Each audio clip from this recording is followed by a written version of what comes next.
Akhi, Mandem, I need your help.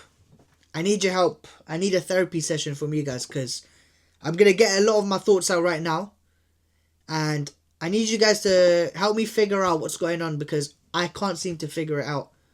Like, the game ended half an hour ago and I needed half an hour genuinely to myself to just think, what the hell did I just watch? What the hell have I been watching these past few weeks? I need therapy, guys. So please, in the comments, chat to me. I need help. Because let's start off, obviously, Bournemouth 0, Chelsea 0. Not an exciting game at all.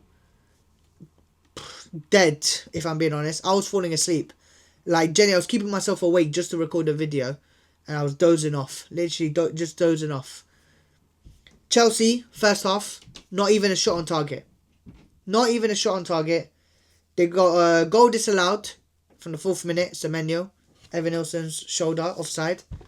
From the get-go, they were direct. Direct, getting at us, attacking us. 13 shots, 5 shots on target. Expected GA, 1.37. In comparison, Chelsea's 0.88. 11 shots, 4 shots on target. Chelsea have more possession, obviously, as expected. But it means nothing.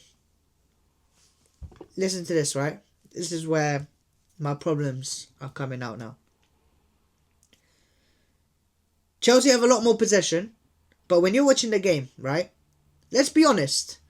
When you're watching Chelsea, you're either a Chelsea fan, it's a very big game, or you're here to hate. You're not watching Chelsea because you want to see exciting football. You're not. Let's be real. Let's be honest. Side to side football. Week in, week out. Side to side football. Side to side like Ariana Grande, honestly. Like, it is boring, but this is where the problem lies. And please, answer this. Is it Maresca? Is it the manager? Is it his tactics? Or is it the players? Because I can't seem to figure it out.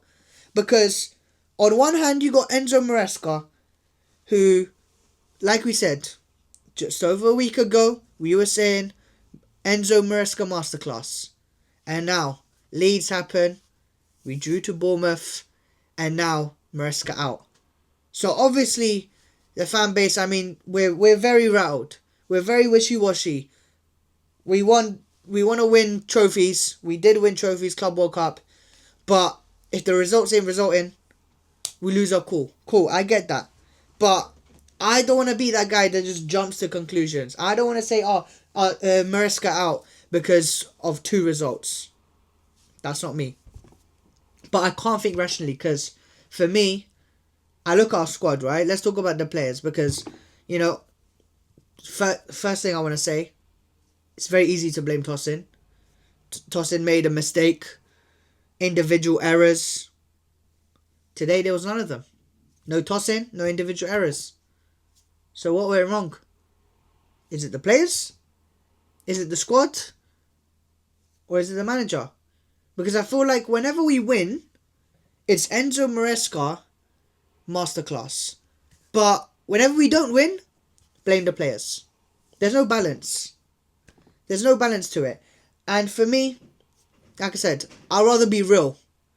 And I'm just putting the idea out there. Is it his tactics, his system when it comes to smaller teams? Because, again, this sideways football, this getting to corners and not putting the ball in, not attacking, and it's been happening for weeks now. Liam Delap, in the beginning, I can't lie, was getting himself there. No shots. João Pedro, again, coming out. No shots. Cole Palmer is the only exception today because he just came back from injury. He's going to be rusty. No problem. Pedro Neto, probably our best player today. But, let's be real. End product. Ain't there. Garnacho. Again, running a lot, but product ain't there. Defensively, obviously we kept a clean sheet. But attacking wise, something's not right. Honestly, something's not right. And I'm looking at our squad, right? Everyone knows the Chelsea players. We spent so much money. Got Liam Delap, Garnacho, Palmer, Neto, Enzo Fernandez. You know, we talk about these players when they're doing well. Palmer, best 10 in the world. But like I said, we don't talk about Palmer. Enzo Fernandez, one of the best 8s in the world.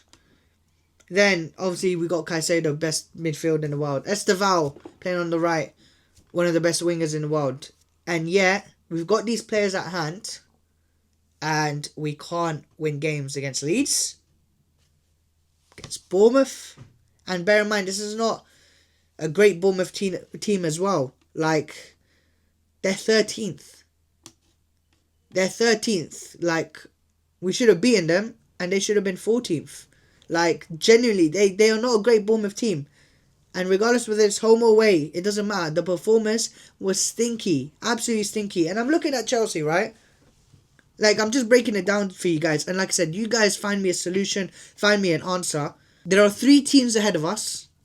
Aston Villa, 5 points clear. City, 6 points clear. And Arsenal, 8 points clear. Right? Aston Villa were 20th place at the beginning of the season. Couldn't get a win. Couldn't sniff a win. People were saying Emery out. They're winning games after games after games. The last game they lost was Liverpool. How they lost, I don't know. But they're 5 points ahead of Chelsea. Arsenal, City, cool. I hear it. With all due respect, Arsenal's been almost flawless. Yes, they lost today. Hey. But now's not the day. I'll allow you guys for one day, but title charge, put the fries in the bag, man. But Arsenal and City, you look at their teams and you're there like, you know what, fair play. It's understandable. Arsenal, almost flawless. City, that mentality, Pep Guardiola, you get me, the best manager in the world. No ifs, buts or maybes. I look at the Aston Villa team now. Do they have a better squad than Chelsea? Me personally, I don't think so. But yet they're comfortably ahead of us. Then you've got Everton below us. 1 point. Does Everton have a better squad than Chelsea? Absolutely not. But yet, why are they 1 point below us? Crystal Palace have a game in hand. 2 points below us. Crystal Palace, do they have a better squad than us? Sunderland, 2 points. Do they have a better squad than us? They just got promoted. And yet, after 15 games, they're 2 points behind us. Brighton, game in hand, 3 points behind us. Do they have a better squad? Newcastle, 3 points behind us. Do they have a better squad? And Manchester United with a game in hand, who's sitting 11th, they are 3 points behind us. If they win, they'll be just behind us. Now you're telling me, United, look, I'm being consistent. Manchester United, we laugh at them. They lose to Everton.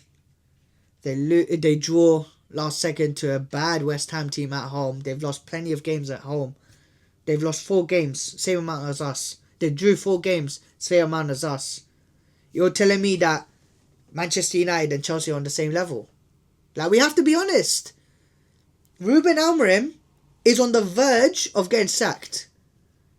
If he does not win against Wolves, he's getting sacked apparently. So that's where Manchester United are, and yet we're Club World Cup Chelsea, right? We're the Club World Cup champions. Just let that sink in, right?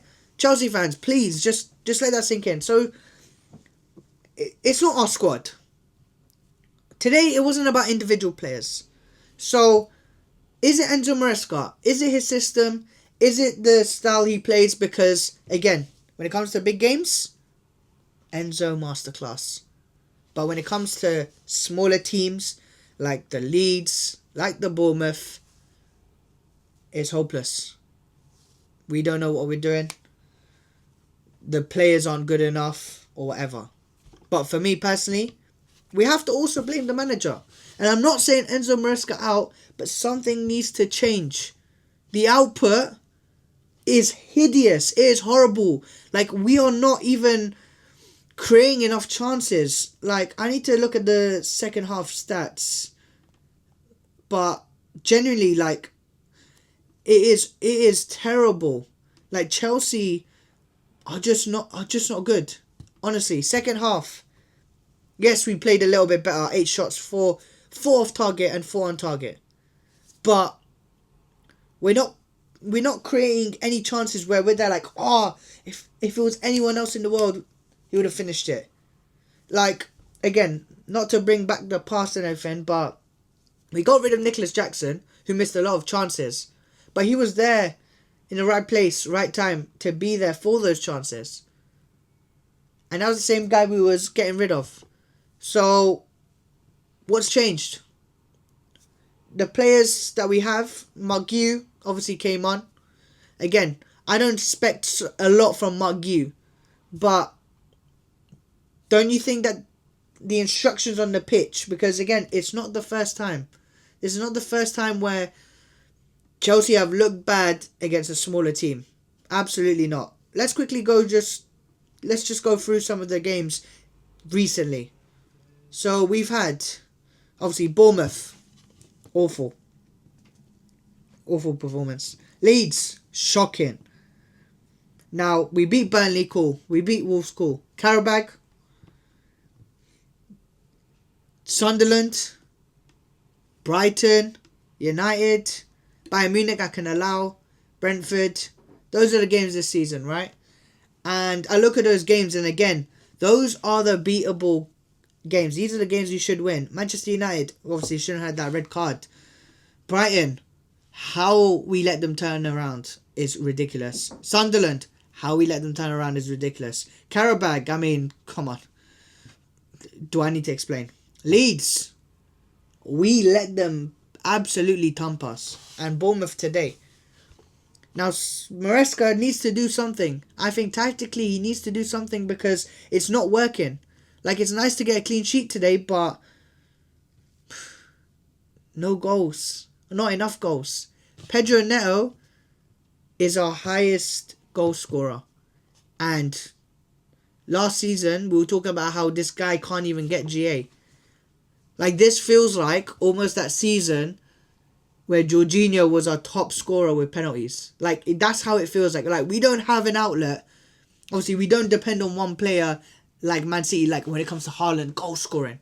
But we depend on Cole Palmer when it comes to creating and also goal scoring as well. But not to the same extent as Haaland. But I feel like there's no ideas when it comes to these small teams. And again, it's just a rhetorical question. I want you guys to talk about it. Is it Maresca? Is it the players? Because yeah, I can't even figure it out. For me, I'm lost. But yeah, today it shouldn't have been a draw, but it was. We should have capitalized. But these are the sort of games now we've got. Look, this run we're on right now, December. On paper, apart from one game that I'm worried about, everything should be easy. Atalanta away from home in Champions League should be easy. Chelsea against Everton should be easy. Cardiff away from home should be easy. Newcastle away from home, that's the hard one. Chelsea Aston Villa at home should be easy. Bournemouth at home should be easy. But honestly, this is probably the worst month we could have easier fixtures, because for some reason Chelsea just capitulate in December. And considering Newcastle away is the hardest game and the other teams they're alright, it's going to be a long month, I'm being honest. From going unbeaten in November to probably struggling in December, it's going to be tough. It's hard to see wins. Maybe against Everton, maybe against Bournemouth. Aston Villa, they've been great. Newcastle at home is hard. Cardiff will get a W. Atalanta, we better get a W. But yeah, I don't know where my head's at. I don't want to say Enzo Maresca out because I think it's a bit harsh. But something needs to change with Enzo Maresca. Something needs to happen because I don't think the quality of players is wrong. I don't think it's the quality of players. But individual errors, yes. But today, that wasn't the case. But Enzo Maresca, you have to take accountability. You praised the team yesterday in the interview. But yeah, now I just don't know what to say. But yeah, confused. I need to really reflect on what I've witnessed, how I feel. I had a long day, I had an early shift, falling asleep watching the game. That no, I need to watch this game, and it's a 0-0, so it's putting me to sleep. But yeah, guys, as always, like, comment, and subscribe. We're almost at 400, so guys, do it up. Subscribe, get us to 400 by the end of the year. TikTok, we're almost at 1,200. Get us to 1,200 by the end of the year. Instagram, run it up. Twitter, X, run it up. And yeah, see you on Tuesday, man. Until next time, take care and peace.